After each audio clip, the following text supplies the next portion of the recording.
God of War Sons of Sparta is pretty good, which for a God of War game is both the best thing and the most disappointing thing I can say about it. Before we continue, big thanks to the good people at PlayStation Asia for sending me a review code. And if you haven't checked out our God of War video essays and Kratos character breakdowns, go do that, but only if you're a true God of War fan. Sons of Sparta is a side-scrolling Metroidvania with a visual style reminiscent of the legendary 16-bit games it draws inspiration from. Will it click with franchise fans accustomed to high-fidelity, over-the-top gore?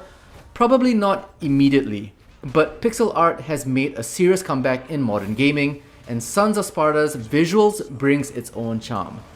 The story is set when Kratos was just a boy. And side note, boy is literally the easiest difficulty setting, and I love that they did this.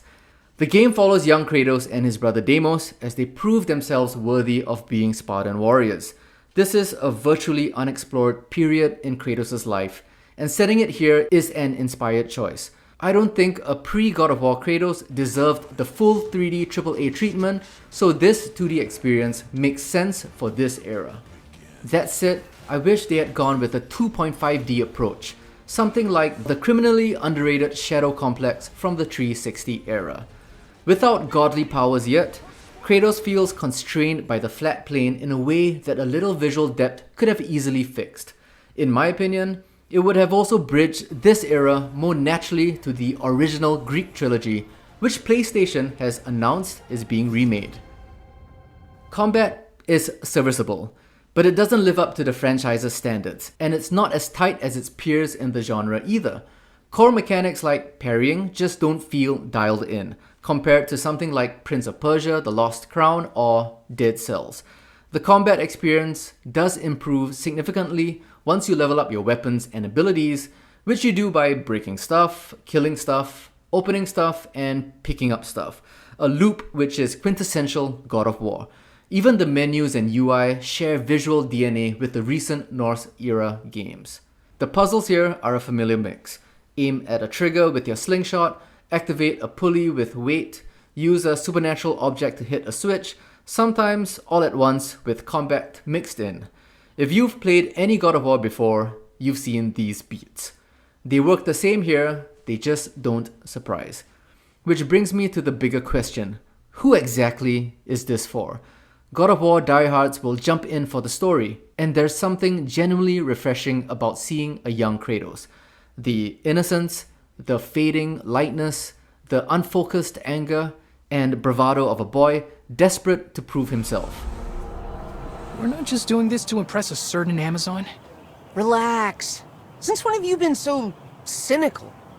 Birth. Look, what would you tell Mother if it was me lost?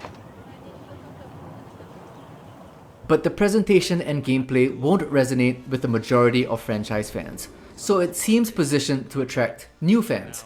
Except there are already better games in this genre. It'll be fascinating to see how many new converts it earns, and whether they follow through from this 2D side-scroller to the cinematic hack and slash of the Greek era to the fully 3D third-person RPG of the Norse saga.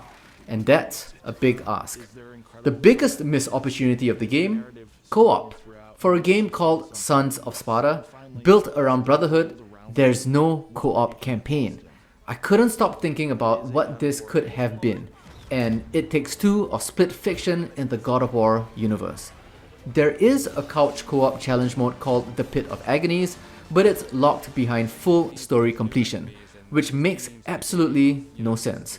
Hopefully the devs patch in access because that decision baffles me.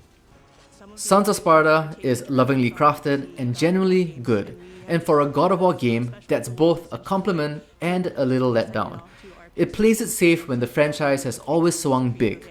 The combat takes time to find its footing, and the 2D plane sometimes feels more limiting than liberating. But T.C. Carson returning as Kratos, an absolute gift. Well, let me tell you a story. Something that happened to me many seasons, many years ago. Though if I'm being real, hearing him only makes young Kratos' voice delivery pale in comparison. Right. By looking for lion's hair with the eyes of the bust. The story and the lore is the real reward here. Deimos being central to the experience gives the story genuine weight, and the world building kept me hooked throughout. If that's what you're coming for, the game is a solid entry, just not a legendary chapter. And if you're a fan of the series, or itching for a side-scrolling adventure, God of War Sons of Sparta is worth it. Like, subscribe, and hit the bell to support the channel. Let us know your thoughts below, and till the next one, be good to each other.